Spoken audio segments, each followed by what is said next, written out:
नमस्कार। तो आज हम पढ़ते हैं मूल अधिकार। और मूल अधिकार संविधान के भाग 3 में दिए गए हैं, जिनका आर्टिकल 14 से लेकर 32 तक है। तो आर्टिकल 14 से 32 के बीच में आपको मूल अधिकार देखने के लिए मिलेंगे। इस आर्टिकल 14 से 32 में जो पहला मूल अधिकार दिया गया है वो आर्टिकल 14 से 18 के बीच में है, जिसे समानता का अधिकार कहते हैं, राइट टू इक्वालिटी। 19 से 22 में स्वतंत्रता का अधिकार, राइट टू फ्रीडम दिया गया है। 23 और 24 में शोषण के विरुद्ध अधिकार, राइट अगेंस्ट एक्सप्लॉयटेशन।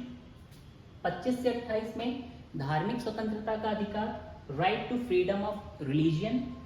29 और 30 में शिक्षा और संस्कृति का अधिकार, कल्चरल एंड एजुकेशनल राइट।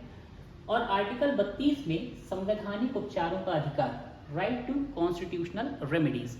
इस आर्टिकल 32 को या संवैधानिक उपचारों के अधिकार को संविधान की आत्मा भी कहा जाता है। और ये किसने कहा? डॉक्टर अंबेडकर ने। इसके बाद आज जिस चीज पर सबसे ज्यादा चर्चा हमें करनी है वो है आर्टिकल 19। तो आर्टिकल 19 में वाक स्वतंत्रता आदि के कुछ अधिकार दिए गए हैं, certain rights regarding freedom of speech etcetera. तो आर्टिकल 19 को पढ़ते समय हम इसे दो भागों में पढ़ेंगे। सबसे पहले तो आर्टिकल 19 6 क्लॉजेस में बटा हुआ है। इसमें 6 खंड हैं, 19(1) से लेकर 19(6) तक। तो 19(1) में इसके अंदर हम 6 तरीके की स्वतंत्रताएं पढ़ते हैं, 6 फ्रीडम्स हैं। और आर्टिकल 19(2) से 19(6) के अंदर युक्त निर्बंधन है, रीजनेबल रिस्ट्रिक्शन दिए गए हैं। अब आर्टिकल 19 को पढ़ते समय हमें क्या क्या चीजों पर ध्यान देना है? तो सबसे पहले हम आर्टिकल 19(1) यानी इसमें दी गई 6 स्वतंत्रताओं के बारे में पढ़ेंगे।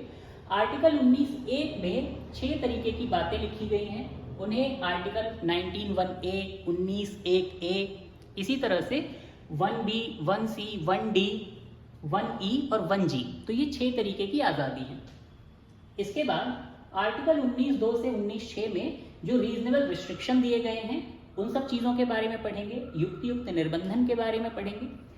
युक्त निर्बंधन लगाने का आधार क्या होता है, इनके बेसिस क्या हैं, किस हद तक कोई राज्य युक्त निर्बंधन लगा सकता है, रीजनेबल रिस्ट्रिक्शन लगा सकता है, इसके बारे में जानेंगे। और इसके बाद रीजनेबल रिस्ट्रिक्शन के बारे में फैसला करने का आखिरी निर्णय किसका होगा, अंतिम निर्णय किसका होगा, फाइनल डिसीजन कौन लेगा, इसके बारे में चर्चा करेंगे। आर्टिकल 19 की जो अभिव्यक्ति की स्वतंत्रता है, इस अभिव्यक्ति की स्वतंत्रता में क्या शामिल है, भारत का नागरिक क्या कर सकता है, उसे कौन से अधिकार हैं, कौन से राइट्स या फ्रीडम राइट उसे मिले हुए हैं, ये सारी चीजें हम पढ़ेंगे। और कौन कौन से राइट उसे नहीं है, वो सारी चीजें यहाँ पर देखेंगे। तो क्या शामिल नहीं है या भारत का नागरिक क्या नहीं कर सकता, इसके बारे में भी चर्चा करेंगे। अब आर्टिकल 19(1), इसमें 6 तरीके की आज़ादी, 6 स्वतंत्रताएं हैं। तो सबसे पहली जो आज़ादी लिखी गई है वो आर्टिकल 19(1)(a) में है। पहली स्वतंत्रता, पहला अधिकार आर्टिकल 19(1)(a) में, विचार, वाक और अभिव्यक्ति की स्वतंत्रता, freedom of speech and expression. तो freedom of speech and expression का मतलब ये हुआ कि भारत का नागरिक कुछ भी सोच सकता है, कोई भी विचार कर सकता है और उस विचार को अभिव्यक्त भी कर सकता है, लोगों के सामने बोल सकता है। इसके बाद आर्टिकल 19(1)(b) अर्थात सभा, जुलूस या शांतिपूर्वक सम्मेलन का अधिकार, assemble peaceably and without arms. तो भारत के लोग किसी एक जगह पर इकट्ठा हो सकते हैं, बातचीत कर सकते हैं, संघ या सम्मेलन कर सकते हैं, लेकिन ये सम्मेलन कैसा होना चाहिए? शांतिपूर्वक होना चाहिए। अगर लोग आपस में बैठकर बातचीत कर रहे हैं तो नॉर्मली आप इसे सभा के नाम से जानते हैं, और अगर वही सभा उठकर चलने लग जाए तो इसे आप जुलूस कहते हैं। फिर आर्टिकल 19(1)(c), 19(1)(c) में संघ, समिति या संगठन बनाने का अधिकार है, किसी भी एसोसिएशन या यूनियन को फॉर्म करने का अधिकार दिया गया है। तो भारत के लोग कोई भी संगठन बना सकते हैं, इकट्ठा हो सकते हैं। इसके अलावा आर्टिकल 19(1)(d) भारत के राज्य क्षेत्र में अबाध संचरण का अधिकार बताता है, move freely through out the territory of India. तो भारत के लोग भारत के अंदर जहां जहां भारत का शासन है उस जगह पर बिना किसी रोक टोक के, बिना किसी के रोकथाम के घूम सकते हैं, जा सकते हैं। आर्टिकल 19(1)(e) ये भारत के राज्य क्षेत्र के किसी भी भाग में नागरिक को निवास करने और बस जाने का अधिकार देता है। Reside and settle in any part of the territory of India. तो भारत के लोग भारत में कहीं पर भी रह सकते हैं, मकान खरीद सकते हैं और वहां निवास कर सकते हैं। इसके बाद आर्टिकल 19(1)(g) कि भारत का नागरिक कोई पेशा, कोई भी व्यवसाय या वृत्ति करने का अधिकार रखता है। Practice any profession, carry on any occupation, trade और बिजनेस। तो भारत में रहने वाला कोई भी नागरिक वो चाहे किसी भी तरीके की नौकरी कर सकता है, किसी भी तरीके का व्यापार, बिजनेस कर सकता है या कोई भी पेशा अपना सकता है। वो डॉक्टर, वकील बन सकता है या जो बिजनेस वो चाहे उसके मन में हो वो वैसा कर सकता है। इन स्वतंत्रताओं पर आर्टिकल 19(2) से 19(6) के अंदर में कुछ युक्त निर्बंधन या रोकथाम या रोक लगाई गई है। तो वो रोक या रीजनेबल रिस्ट्रिक्शन क्या है, ये सारी बातें आपको देखने के लिए मिलेंगी। तो आर्टिकल 19(2) सबसे पहले freedom of speech and expression पर 8 तरीके के निर्बंधन लगाता है, 8 तरीके की रोक लगाता है। और आर्टिकल 19(3) ये सभा, जुलूस या शांतिपूर्वक सम्मेलन करने वाले अधिकार पर 2 तरीके के बंधन लगाता है। आर्टिकल 19(4) ये 3 तरीके के बंधन लगाता है। किस चीज पर? संघ, समिति या संगठन बनाने के अधिकार पर। आर्टिकल 19(5) 2 तरीके के बंधन लगाता है। आर्टिकल 19 2 तरीके के बंधन लगाता है। 19(5) 2 तरीके के बंधन लगाता है भारत के राज्य क्षेत्र में अबाध संचरण के अधिकार पर और भारत के राज्य में किसी भी भाग में बसने, निवास करने आदि के अधिकार पर। तो 19(5) 2 तरीके के बंधन लगाएगा। इसके बाद आर्टिकल 19(1)(g) जो पेशा, व्यापार, वृत्ति करने का अधिकार है, इस पर आर्टिकल 19(6) ने 3 तरीके के बंधन लगा रखे हैं। तो कितने बंधन लगा रखे हैं? 3 तरीके के। अब आप एक सवाल पूछ सकते हैं कि आपने आर्टिकल 19(1)(f) का तो जिक्र ही नहीं किया। तो आर्टिकल 19(1)(f) में संपत्ति का अधिकार, राइट टू प्रॉपर्टी हुआ करता था, लेकिन अब इसे खत्म कर दिया गया है और ये 44वें संविधान संशोधन अधिनियम 1978 से खत्म हो गया और इसे 19(1)(f) से हटा करके किस वाले आर्टिकल में डाल दिया गया है? तो इसे डाल दिया गया है आर्टिकल नंबर 300A में। तो आर्टिकल नंबर 300A में इसे डाल दिया गया और अब ये मूल अधिकार ना होकर कौन सा अधिकार हो गया है? लीगल राइट या वैधानिक अधिकार हो गया है। तो अब ये लीगल राइट या वैधानिक अधिकार हो गया है। इसके बाद अब आर्टिकल 19(1) से 19(6) तक, 19(6) तक जो आपने 19(1) में 6 स्वतंत्रताएं पढ़ी, उन 6 स्वतंत्रताओं में पहली स्वतंत्रता थी आर्टिकल 19(1)(a) विचार, वाक और अभिव्यक्ति की स्वतंत्रता, freedom of speech and expression. तो आर्टिकल 19(2) जो है वो इस वाले अधिकार पर 8 तरीके के बंधन लगाता है, 8 रीजनेबल रिस्ट्रिक्शन लगाता है। तो ये जो 8 रीजनेबल रिस्ट्रिक्शन हैं, जो 8 रीजनेबल रिस्ट्रिक्शन हैं, ये कौन कौन से होंगे? तो पहला है राज्य की सुरक्षा, the security of the state. तो इसका मतलब ये हुआ कि किसी भी नागरिक को, भारत का कोई नागरिक अगर कोई बात करना चाहता है लेकिन उसके कुछ बोलने से राज्य की सुरक्षा पर खतरे पैदा होते हैं, भारत की सुरक्षा पर खतरा आता है, तो उसे बोलने से रोका जा सकता है।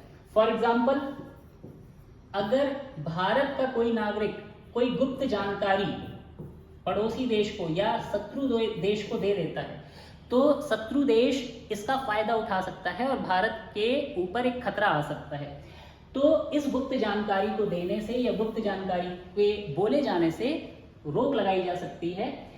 ठीक है, तो पहला जो राज्य की सुरक्षा है, ये पहला आधार होगा किसी भी व्यक्ति के बोलने पर। दूसरा, विदेशी राज्यों के साथ मैत्रीपूर्ण संबंध, friendly relations with foreign state. इसका एग्जाम्पल ऐसे मानिए कि अभी G20 के साथ में हमारे जो G20 की बैठक चल रही है, अब इसी के संदर्भ में अगर कोई व्यक्ति, भारत का कोई नागरिक किसी विदेशी देश के बारे में कुछ बोल देता है और उससे हमारे विदेशों के साथ जो संबंध है अगर वो खराब हो जाएं, तो विदेशी राज्यों के साथ जो मैत्रीपूर्ण संबंध है अगर ये खराब होंगे तो उस नागरिक को कुछ बोलने से रोका जा सकता है।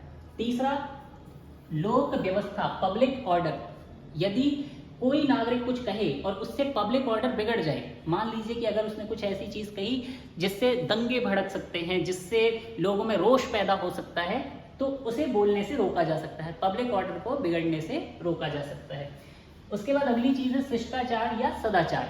तो शिष्टाचार मतलब कोई व्यक्ति अगर कुछ बुरी बातें बोल रहा है या उसके कुछ किए जाने से नैतिकता पर, मोरालिटी पर कोई गिरावट आती है या कोई सदाचार का नुकसान होता है, तो उसे बोलने से रोक सकते हैं। जैसे नॉर्मली आप मानकर चल सकते हैं कि सड़कों पर अगर कोई व्यक्ति गाली बक रहा है तो उसे इस चीज की आज़ादी तो नहीं दी जा सकती, तब उसे मना किया जा सकता है। इसके बाद अगर किसी चीज विचार, वाक और अभिव्यक्ति की आज़ादी पर न्यायालय की अवमानना हो, अगर हमारे कुछ बोलने से न्यायालय का अपमान हो, कंटेम्प्ट ऑफ कोर्ट, तो उसके बोलने पर रोक लगाई जा सकती है। इसके बाद अगर हम किसी व्यक्ति की मानहानि करते हो, किसी व्यक्ति के बारे में बुरा बोलते हो, उस पर झूठे आरोप लगाते हो, डेफेमेशन, मानहानि करते हो, तो उस पर एक रोक लगाई जा सकती है या मानहानि करने पर हमें सजा भी मिल सकती है। और उसके बाद एक चीज है जैसे आप कहते हैं कि अपराध उद्दीपन, अगर मान लीजिए कि किसी व्यक्ति ने लोगों को चोरी करने के लिए उकसाया या दंगे करने के लिए उकसाया, तो चोरी करना, दंगे करना, ये बेसिकली क्या है, एक अपराध की श्रेणी में आएंगे, तो इनसे अपराध बढ़ेगा। अगर कोई व्यक्ति लोगों को अपराध बढ़ाने के लिए कहता है, उकसाता है, अपराध उद्दीपन या इंसाइटमेंट ऑफ एन ऑफेंस, तो उस व्यक्ति की आज़ादी पर, बोलने की आज़ादी पर रोक लगाई जा सकती है। इसके बाद अगर हमारे कुछ बोलने से भारत की प्रभुता और अखंडता को नुकसान होता है, भारत की प्रभुता और अखंडता को नुकसान हो रहा हो, भारत के टुकड़े कराने के लिए या भारत के किसी राज्य क्षेत्र में भारत को अलग करने के लिए अगर हम कुछ ऐसा करें तो जिससे भारत की संप्रभुता को नुकसान हो, तो इस पर भी रिस्ट्रिक्शन, इस आधार पर भी रिस्ट्रिक्शन लगाए जा सकते हैं बोलने की आज़ादी पर। इसके बाद आर्टिकल 19(1)(b जिसमें सभा, जुलूस या शांतिपूर्वक सम्मेलन करने का अधिकार है।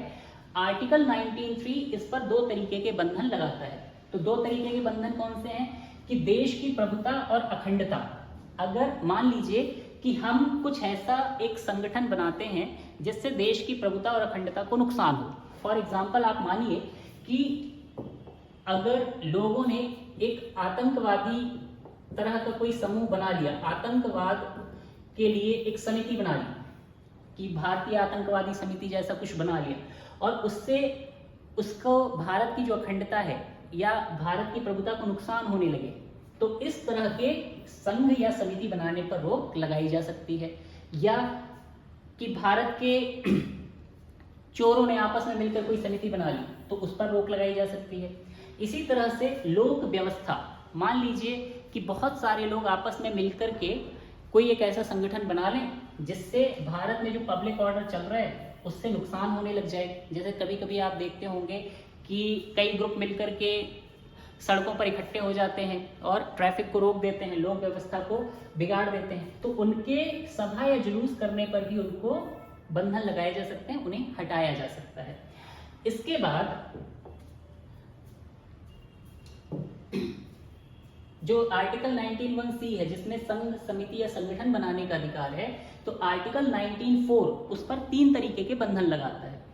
उनमें पहला है भारत की प्रभुता और अखंडता, दूसरा है लोक व्यवस्था और तीसरा है सदाचार। तो ये दो जो बंधन है, रीजनेबल रिस्ट्रिक्शन है, ये तो पहले की ही तरह है, दो रीजनेबल रिस्ट्रिक्शन पहले की तरह है। एक नया जोड़ा गया है सदाचार या मॉरलिटी। तो अगर हम कोई संगठन बनाते हैं या एक संघ बना लेते हैं और उसमें सदाचार का अगर कहीं विरोध होता है, वो सदाचार के खिलाफ है, तो इसे खत्म किया जा सकता है, संगठन बनाने के अधिकार को खत्म किया जा सकता है, लोगों से छीना जा सकता है। इसके तौर पे एग्जाम्पल के तौर पे समझिए, जैसे भारत में जो तांत्रिक हैं, उन तांत्रिकों ने आपस में कोई एक संगठन बना रखा है, लेकिन उस संगठन में वो कुछ ऐसी क्रियाओं को भी करते हैं जो नैतिकता या सदाचार के मामले में सही नहीं ठहराई जा सकती, तो उसे आप उनके संघ या समिति को क्या कर सकते हैं, उनके संघ या समिति बनाने के अधिकार को भी खत्म कर सकते हैं। इसके बाद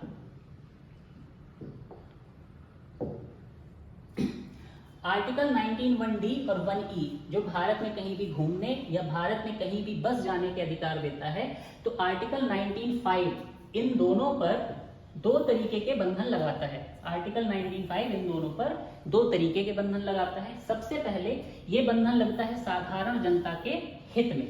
अगर मान लीजिए कि आपके भारत में कहीं जाने से एक नॉर्मल आम जनता, साधारण जनता को नुकसान हो, interest of the general public, तो जनरल पब्लिक को अगर कुछ नुकसान होता है आपके कहीं पहुंचने से, तो आपके ऊपर ये या आपका ये जो अधिकार है कहीं भी घूमने फिरने का, इसे रोका जा सकता है। इसके बाद यदि अनुसूचित जाति, अनुसूचित जनजाति, शेड्यूल्ड ट्राइब को नुकसान होता है आपके किसी जगह पर बसने या कहीं पर जाने से, तो आपके इन दोनों अधिकारों को या तो कम किया जा सकता है या पूरी तरह से खत्म किया जा सकता है। इसके एग्जाम्पल के तौर पे मानिए कि अगर आप अंडमान निकोबार जाते हैं और अंडमान निकोबार में कई सारी जो ट्राइब्स हैं, जो जनजातियां हैं, अगर आपके वहां पहुंचने से उन्हें नुकसान होता है, उनकी संस्कृति को, उनकी कल्चर को अगर नुकसान होता है, तो आपके अंडमान निकोबार जाने पर रोक लगाई जा सकती है, आपको वहां नहीं जाने दिया जाएगा और साथ साथ आपको वहां पर घर खरीदने या निवास करने की भी आज़ादी नहीं दी जाएगी। इसके बाद अगर कोई पेशा, व्यवसाय, वृत्ति करना है तो ये किया तो जा सकता है, लेकिन आर्टिकल 19(6) इस पर 3 तरीके के रीजनेबल रिस्ट्रिक्शन लगा देता है, 3 तरीके के बंधन लगाता है। ये 3 तरीके के जो बंधन हैं ये कौन कौन से हैं? पहले तो साधारण जनता के हित में। मान लीजिए कि अगर आप कोई व्यवसाय करते हैं, मान लीजिए आपने शराब का व्यवसाय किया या आपने लॉटरी का व्यवसाय किया, लेकिन इससे साधारण जनता को नुकसान हो रहा है, या मान लीजिए कि आपने हथियार बेचने का व्यवसाय किया और इससे साधारण जनता को नुकसान हो रहा है, तो आपके हथियार बेचने की जो आज़ादी है उसे कम किया जा सकता है, खत्म किया जा सकता है, इस व्यापार का अधिकार खत्म किया जा सकता है। फिर अगर किसी व्यवसाय को करने के लिए कोई तकनीकी अर्हता चाहिए, एनी प्रोफेशनल और टेक्निकल क्वालिफिकेशन की अगर ज़रूरत है, तो आपको वो पहले हासिल करनी पड़ेगी। जैसे आप केवल 10वीं पास हैं और आपको ये मानना है कि आप डॉक्टर का काम कर सकते हैं, तो डॉक्टर होने के लिए जो MBBS की डिग्री है वो अनिवार्य होगी, इंजीनियर होने के लिए जो इंजीनियरिंग की डिग्री है वो अनिवार्य होगी। तो कोई भी व्यक्ति इन कार्यों को नहीं कर सकता जब तक कि उनके पास ये तकनीकी अर्हता, क्वालिफिकेशंस ना हो। इसके बाद अगर कोई काम राज्य के स्वामित्व या नियंत्रण में है, ओन्ड और कंट्रोल्ड बाय द स्टेट, और मोनोपोली है स्टेट की। मान लीजिए कि आपका एक सपना है कि आप अपनी ट्रेन चलाना चाहते हैं, रेल चलाना चाहते हैं, लेकिन ये रेल चलाने का एकमात्र अधिकार किसके पास है? भारत सरकार के पास। तो आप ये चाह कर भी ये व्यापार नहीं कर सकते, ये व्यवसाय नहीं कर सकते। या अगर आप अपना खुद का एक एटम बॉम्ब बनाना चाहते हैं, एटॉमिक एनर्जी बनाना चाहते हैं, तो ये सारे राइट्स भी किसके पास हैं? केवल और केवल भारत सरकार के स्वामित्व में आते हैं, उसके नियंत्रण में आते हैं। तो हम चाह कर भी इन चीजों का व्यापार या व्यवसाय नहीं कर सकते। तो ये 3 तरीके के बंधन हमारे पेशा या व्यापार करने के अधिकार पर है। इसके बाद ये जो रीजनेबल रिस्ट्रिक्शन या जिन रोकथाम की हम बात करते हैं, जिन प्रतिबंधों की हम बात करते हैं या जिन बंधन की हम बात करते हैं, तो ये बंधन लगाने का आधार क्या होता है? क्या आधार है इन बंधनों को लगाए जाने का? ठीक। फिर इसके बाद राज्य की सीमा तक बंधन लगाता है, या अगर कोई रीजनेबल रिस्ट्रिक्शन लगाया गया है तो इसके मामले में अंतिम निर्णय कौन लेगा? तो सबसे पहले देखते हैं कि बेस क्या होता है। तो रीजनेबल रिस्ट्रिक्शन लगाए जाने का जो बेस है, जो आधार है, वो किसके अनुसार होगा? सर्वोच्च न्यायालय ने क्या कहा है इस मामले में कि रीजनेबल रिस्ट्रिक्शन की आप सटीक व्याख्या नहीं कर सकते। एग्जैक्ट क्या होंगे रीजनेबल रिस्ट्रिक्शन, इसकी व्याख्या नहीं की जा सकती। No exact interpretation. साथ में उसने कहा कि जो केस अलग अलग आते हैं, अलग अलग केस के मामले में रीजनेबल रिस्ट्रिक्शन अलग अलग होंगे। जरूरी नहीं है कि अगर हमने किसी व्यक्ति को कुछ कहने से रोका तो उसी बात को कहने के लिए हम दूसरे व्यक्ति को रोकें, या हमने किसी व्यक्ति को दिल्ली जाने से रोका तो अन्य व्यक्तियों को भी दिल्ली जाने से रोकें। ये अलग अलग केस में अलग अलग तरीके से डिसीजन लिए जाएंगे। इसके मामले में ऑब्जेक्टिविटी नहीं होगी। तीसरा, जहां तक संभव होगा रीजनेबल रिस्ट्रिक्शन की जांच ऑब्जेक्टिविटी के आधार पर किया जाएगा, ना कि जज की व्यक्तिगत पूर्व धारणा के आधार पे। तो इसमें यह बात आती है कि जब भी जज डिसीजन लेंगे तो जजों के जो रीजनेबल रिस्ट्रिक्शन के मामले में डिसीजन होंगे वो कोशिश ये करेंगे कि हर मामले में ऑब्जेक्टिविटी हो, वस्तुनिष्ठता हो, लेकिन जज अपने पुराने दिए गए डिसीजन के आधार पर ही नए व्यक्ति पर रीजनेबल रिस्ट्रिक्शन लगा दें, वही वाला रीजनेबल रिस्ट्रिक्शन लगा दें, इसकी कोशिश कम से कम होगी। पूर्व धारणा के आधार पर जज कोई फैसला नहीं करेंगे, पूर्व धारणा के आधार पर फैसला नहीं किया जाएगा। ठीक, फिर किस हद तक राज्य सीमा लगा सकता है? मान लीजिए कि मेरे कुछ बोलने से मैंने 10 लाइन कही और उस 10 लाइन के कहने में केवल 4 लाइनें ऐसी थी जिससे राज्य की सुरक्षा को नुकसान था, तो क्या मेरी सारी की सारी 10 लाइनों पर पाबंदी लगाई जाएगी या केवल उन 4 लाइनों पर लगाई जाएगी? तो सुप्रीम कोर्ट ने इसके मामले में कहा है कि राज्य पहली चीज तो केवल आर्टिकल 19(2) से 19(6) के बीच में जितने बंधन लगाए गए हैं, जितने रीजनेबल रिस्ट्रिक्शन है, केवल उन्हीं के आधार पर ही रीजनेबल रिस्ट्रिक्शन लगाएगा। जैसे बोलने की आज़ादी पर 8 बंधन हैं तो उन 8 बेस पर ही लगाए जाएंगे, 9वां कोई बंधन इम्पोज नहीं किया जाएगा। दूसरी चीज, राज्य न्यूनतम से न्यूनतम ही सीमा लगाएगा। अगर मैंने 10 लाइन कही है तो राज्य, भारत सरकार मेरी केवल उन 4 लाइनों पर रोक लगाएगा जो इनसे या जिनसे भारत को नुकसान हो रहा है, बाकी 6 लाइनें बोलने की आज़ादी मुझे रहेगी। ठीक है, तो न्यूनतम से न्यूनतम या मिनिमम लिमिट अप्लाई करी जाएगी। तीसरी चीज, किसी मामले में फंडामेंटल राइट पूर्णतः समाप्त कर देना भी रीजनेबल रिस्ट्रिक्शन होगा।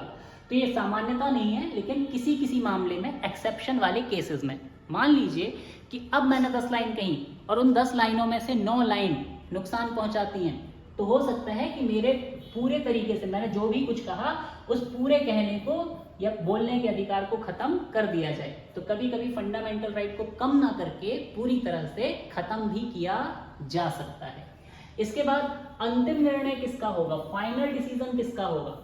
तो इसका अंतिम डिसीजन की रीजनेबल रिस्ट्रिक्शन सही लगाए गए हैं या गलत लगाए गए हैं, तो इसका आखिरी निर्णय कौन करता है? सुप्रीम कोर्ट ही तय करेगा। और वो क्यों तय करेगा? क्योंकि इसमें रीजनेबल एक शब्द आया है जिसमें लिखा है तार्किकता। तो तार्किकता डिसाइड करने का, कितना लगाना है कितना नहीं लगाना है, ये जो रीजनिंग है, रीजनेबिलिटी है या तार्किकता है, ये कौन डिसाइड करेगा? Supreme court. इसलिए इस मामले में पूरी ताकत किसको दी गई है? सुप्रीम कोर्ट को दी गई है। अब इसके बाद हम देखते हैं कि जो आर्टिकल 19 है, अभिव्यक्ति की स्वतंत्रता जो दी गई है, इसमें कौन कौन सी चीजें शामिल हैं, भारत का नागरिक इसके अंदर क्या कर सकता है और क्या क्या चीजें शामिल नहीं है, क्या नहीं कर सकता है। तो सबसे पहले एक प्रश्न यह आता है कि क्या भारत का नागरिक भारत के नागरिक को राष्ट्रगान गाना अनिवार्य है, कंपलसरी है? दूसरा प्रश्न ये है कि क्या भारत के लोग राष्ट्रीय ध्वज फहरा सकते हैं? उनको इतनी आज़ादी है, अपनी देशभक्ति को अभिव्यक्त करने की, बताने की आज़ादी है। फीचर फिल्म्स, जो फिल्म्स आती हैं सिनेमा में, उन पर सेंसर बोर्ड से सर्टिफिकेट लेना अनिवार्य है या नहीं? फिर किसी वस्तु का विज्ञापन किया जा सकता है कि नहीं किया जा सकता? अगर आप अपना कोई सामान बेचना चाहते हैं तो अखबार में, मीडिया में उसका विज्ञापन कर सकते हैं कि नहीं कर सकते? किसी अपराधी को इंटरव्यू देने का अधिकार है। मान लीजिए मैंने कोई अपराध किया है, मैं जेल में हूं, तो क्या मेरे पास भी वही अधिकार होगा कि मैं अपने भीतर की बातों को लोगों के सामने रख सकूं, किसी न्यूज़पेपर को, किसी मीडिया को अपना इंटरव्यू दे सकूं?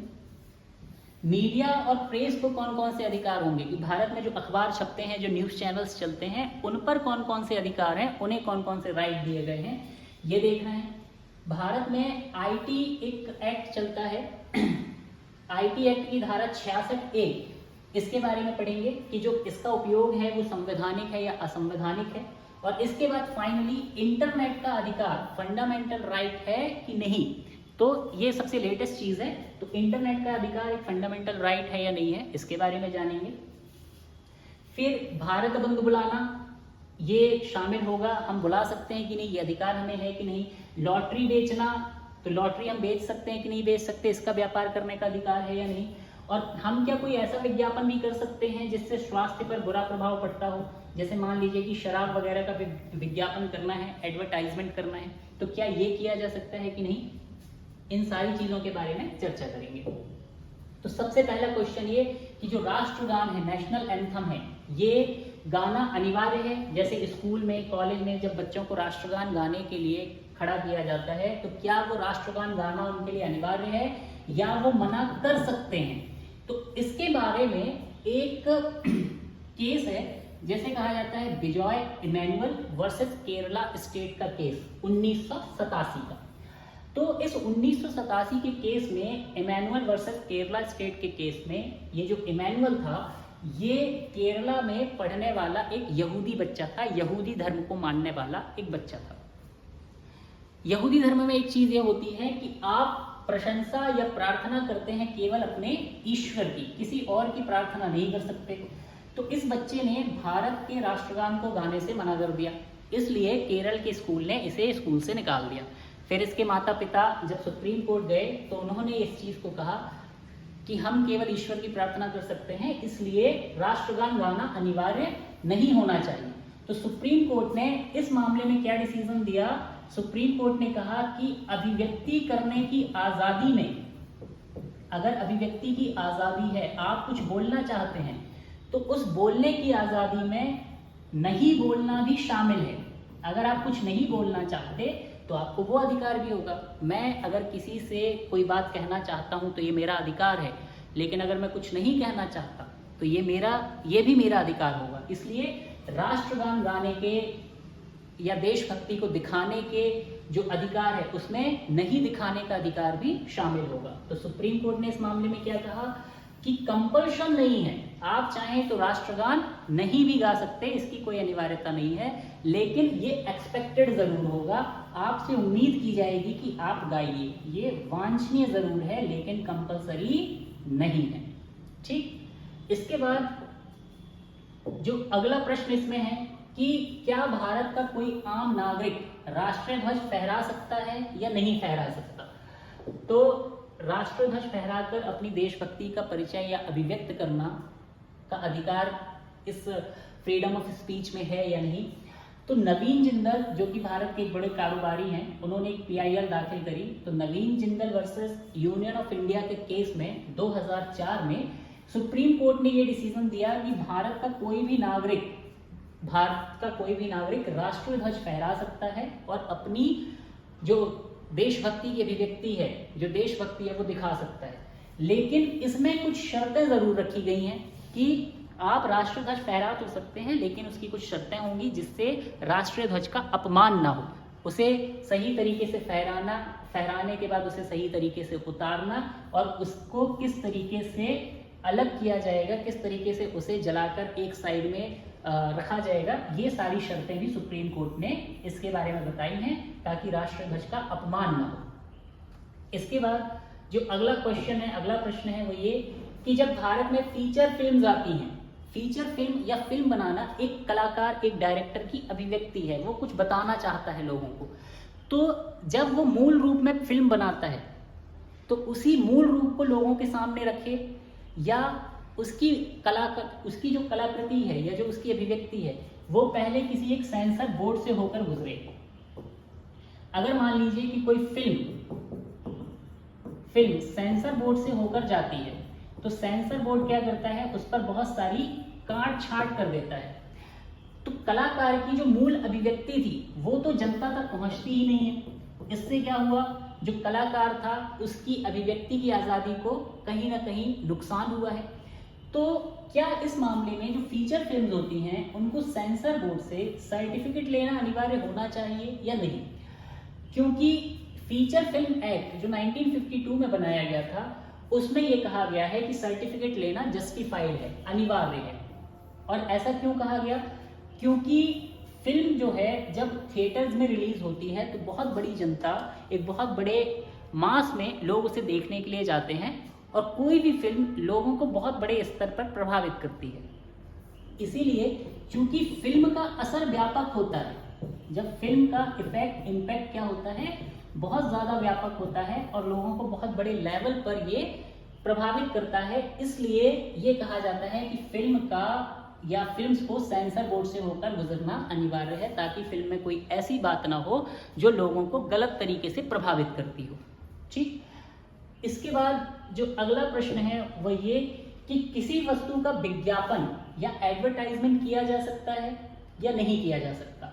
तो इसके मामले में भी दो बातें हैं कि हाँ, बिल्कुल विज्ञापन किया जा सकता है, इस पर कोई दिक्कत परेशानी नहीं है, लेकिन अगर किया जाने वाला विज्ञापन हेल्थ पर बुरा असर डालता है, जैसे मान लीजिए कि अगर शराब या सिगरेट का विज्ञापन किया जाता है जिससे लोगों के स्वास्थ्य पर बुरा असर पड़े, तो इस तरीके के विज्ञापन पर रोक लगाई जा सकती है।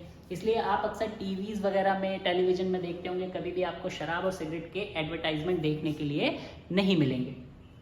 फिर दूसरा, अगर आपका विज्ञापन तथ्यात्मक रूप से गलत जानकारी देता है, आपने किसी भी चीज के बारे में ये कहा कि हमारे प्रोडक्ट में इतने तरीके के न्यूट्रिशन हैं और वो न्यूट्रिशन नहीं है, अगर तथ्यात्मक रूप से आप गलत जानकारी देते हैं तो भी आपके विज्ञापन करने के अधिकार को रोका जा सकता है, उस पर रिस्ट्रिक्शन लगाए जा सकते हैं।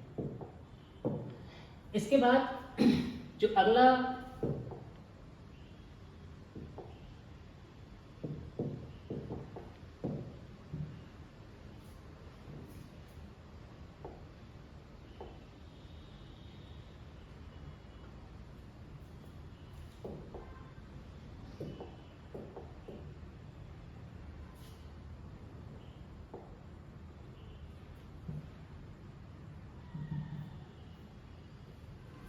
ओके, फिर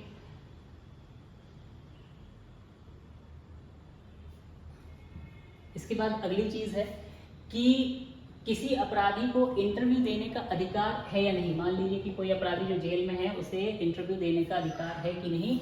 तो 1982 में प्रभुदत्त या रंगाबिल्ला के केस में सुप्रीम कोर्ट ने इसमें एक डिसीजन दिया कि प्रत्येक नागरिक, चाहे वो अपराधी हो, कैदी हो, उसे भी अभिव्यक्ति की आजादी है। इसलिए प्रत्येक नागरिक को अभिव्यक्ति की आजादी है, तो वो इंटरव्यू दे सकता है, इंटरव्यू देने का अधिकार उसे है। इसी के साथ 1994 में एक राजगोपालन केस, जिसमें दयाशंकर अपराधी नाम का या दयाशंकर नाम का जो अपराधी था वो इंटरव्यू देना चाहता था, तो सुप्रीम कोर्ट ने इस मामले में भी कहा कि उसे इंटरव्यू देने का अधिकार होगा। 1998-99 में चारुलता जोशी केस में सुप्रीम कोर्ट ने अपना एक डिसीजन दिया कि जब कोई व्यक्ति विचाराधीन है, ट्रायल है, अगर उस पर अभी उस अपराधी पर, उस व्यक्ति पर अभी कोई डिसीजन नहीं दिया गया है, अभी उस पर केस चल रहा है, उसे कोई सजा नहीं मिली, तो अगर आप उसका इंटरव्यू लेना चाहते हैं, किसी विचाराधीन व्यक्ति का इंटरव्यू लेना चाहते हैं, तो उसके लिए सुप्रीम कोर्ट से अनुमति लेना अनिवार्य होगा। बिना सुप्रीम कोर्ट की अनुमति के आप उसका इंटरव्यू नहीं ले सकते। तो जब सजा मिल चुकी है तो उस व्यक्ति को इंटरव्यू देने का अधिकार है, लेकिन अगर सजा नहीं मिली है, अभी वो विचाराधीन है, ट्रायल पर है, तो उसके इंटरव्यू लेने के लिए सुप्रीम कोर्ट से अनुमति लेनी जरूरी होगी। इसके बाद जैसे एक मामले में इंडियाज डॉटर जो निर्भया केस हुआ था, उस निर्भया केस के ऊपर इंडियाज डॉटर डॉक्यूमेंट्री एक बनाई गई थी जो बीबीसी ने बनाई थी। इसमें भी उन्होंने जो अपराधी था मुकेश, उसका भी इंटरव्यू लिया था। तो इस बारे में भी सुप्रीम कोर्ट ने कहा कि अपराधियों को भी इंटरव्यू देने का अधिकार होगा, अपराधी भी क्या कर सकते हैं, इंटरव्यू दे सकते हैं। ठीक, इसके बाद फिर जो अगला है कि मीडिया और प्रेस को कौन कौन से अधिकार हैं। अभिव्यक्ति की स्वतंत्रता में मीडिया या प्रेस को भी कुछ कहने के अधिकार हैं और कितने हद तक वो राइट दिए गए हैं। तो आर्टिकल 19(1) में जो राइट्स दिए गए हैं वो सारे अधिकार मीडिया को मिले हुए हैं। ठीक है, वो सारे के सारे राइट्स क्या हैं, मीडिया को मिले हुए हैं। आर्टिकल 19(1) के सारे अधिकार मीडिया के पास हैं। उन पर केवल 8 तरीके के जो रिस्ट्रिक्शन लगते हैं बोलने की आजादी पर, वही 8 रेस्ट्रिक्शन किस पर लगेंगे, मीडिया या प्रेस पर लगेंगे। इसके अलावा एक आर्टिकल 361A 361A ये भी दिया गया है और इसमें लिखा है कि यदि संसद या विधानमंडल की कार्यवाही जो चल रही है उस कार्यवाही का यथातथ्य और दुर्भावना रहित बिना किसी बुरी भावना के यदि उसका एज इट इज चित्रण किया गया है, एज इट इज बताया गया है, true report of any proceedings of either house of parliament और the legislative assembly unless the publication is proved to have been made with malice, जब तक कि वो दुर्भावना से नहीं है और यथातथ्य है, उसे पारित करने का या उसका चित्रण करने का, उसकी रिपोर्ट छापने का पूरा अधिकार मीडिया के पास होगा। इसके बाद एक और अधिकार है जो सुप्रीम कोर्ट ने कहा है कि मीडिया या प्रेस पर, अखबारों पर प्री सेंसरशिप नहीं लगाई जा सकती। मतलब अगर अखबार कोई खबर छापता है तो आप उसको खबर छापने से नहीं रोक सकते। हाँ, खबर छापे जाने के बाद अगर कोई खबर छप गई है तो उसके छप जाने के बाद आप कोई एक्शन ले सकते हैं। सरकार तब एक्शन ले सकती है जबकि खबर छप गई हो, लेकिन खबर के छापे जाने से पहले उस पर कोई प्री सेंसरशिप नहीं लगाई जा सकती, खबरों को छापने से नहीं रोका जा सकता। इसके अलावा कि क्या क्या छूटें मीडिया या प्रेस को नहीं है, मीडिया और प्रेस को क्या राइट्स नहीं दिए गए हैं, उनके पास कौन से राइट्स नहीं है, तो एग्जेम्पशन क्या नहीं है। जैसे टैक्स लॉ के मामले में उन्हें कोई छूट प्राप्त नहीं है। जैसे कोई भी कंपनी टैक्स पे करती है उसी तरीके से समाचार एजेंसी को भी, समाचार कंपनी को भी, न्यूज़पेपर्स को भी टैक्स पे करना पड़ेगा। और उनके अंदर में जो कर्मचारी काम करते हैं, अन्य कंपनियों में कर्मचारियों के लिए जो सेवा शर्तें हैं वही सारी सेवा शर्तें इन न्यूज़पेपर्स एजेंसीज में काम करने वाले लोगों पर भी लागू होंगी। अगर वहाँ 10 लोग काम करते हैं तो उसके लिए स्टाफ इंश्योरेंस, और अगर 20 लोग काम करते हैं तो प्रोविडेंट फंड की व्यवस्था न्यूज़पेपर्स एजेंसीज को करनी पड़ेगी, ये बात अनिवार्य है। इसके अलावा कि आईटी एक्ट के मामले में, जो आईटी एक्ट 2000 में आया, सन 2000 में भारत में आईटी एक्ट को लागू किया गया, तो इसमें सन 2008 में एक नई धारा जोड़ी गई इस एक्ट में, 66A और ये 66A धारा क्या कहती है कि एनी कम्युनिकेशन डिवाइस, मतलब संचार करने वाला कोई भी डिवाइस, अगर इससे व्यापक या आक्रामक कथन या गलत जानकारी दी जा रही है, भेजी जा रही है, जैसे आपका मोबाइल और मोबाइल में व्हाट्सएप, तो अगर आप व्हाट्सएप से कोई भी आक्रामक कथन या गलत जानकारी को संचारित करते हैं, ट्रांसमिट करते हैं, grossly offensive statement and false information अगर यहाँ वहाँ भेजी जाती है और आपकी इस गलत जानकारी से घृणा, हेट या कोई टेंशन उत्पन्न होता है, टेंशन पैदा होता है, तो आपके ये काम करने पर आपको 3 साल की कैद या 1 लाख जुर्माना या दोनों चीजें हो सकती हैं। 2015 में इसी तरीके से एक केस आया जब एक लड़की ने ट्विटर के माध्यम से एक स्टेटमेंट दिया और महाराष्ट्र पुलिस ने उस लड़की को गिरफ्तार कर लिया। इस केस में, श्रेया संगल केस में, सुप्रीम कोर्ट ने इस धारा को क्या कहा कि 66A, आईटी एक्ट की जो धारा 66A है, ये असंवैधानिक है, क्योंकि अगर मैं कभी किसी पार्टी के बारे में कुछ आलोचना करता हूं और उस पार्टी की सरकार है तो वह पार्टी पुलिस का प्रयोग करते हुए मुझे जेल में भी डाल सकती है। इसलिए ये राजनीतिक दल इस धारा का दुरुपयोग भी कर सकते हैं। इसीलिए सुप्रीम कोर्ट ने इसके मामले में क्या कहा कि आईटी एक्ट की धारा 66A क्या है, असंवैधानिक है। तो इस धारा को असंवैधानिक बताया। इसके बाद कि क्या भारत के लोगों को इंटरनेट का अधिकार है या नहीं, तो इंटरनेट के अधिकार के मामले में इंटरनेट का जो अधिकार वो फंडामेंटल राइट है या नहीं, इसके मामले में 2019 में एक केस आया, Anuradha Bhasin versus union of India.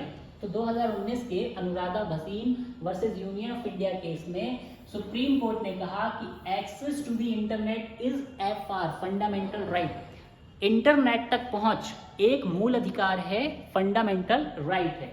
क्यों? क्योंकि आर्टिकल 19(1)A में जो बोलने की आजादी है, व्यक्ति तभी बोल पाता है जबकि उसे जानकारी मिलती है। पहले वो जानकारी लेता है, उसके बाद बोलता है। तो आजकल जानकारी का एक बड़ा माध्यम क्या है? इंटरनेट। इसलिए जब तक इंटरनेट नहीं होगा, व्यक्ति को जानकारी नहीं होगी, तो व्यक्ति अपने बोलने के अधिकार का भी उपयोग नहीं कर सकता। इसलिए आर्टिकल 19(1)(a) से इंटरनेट को फंडामेंटल राइट कहा गया। दूसरा आर्टिकल 19(1)(b), तो आर्टिकल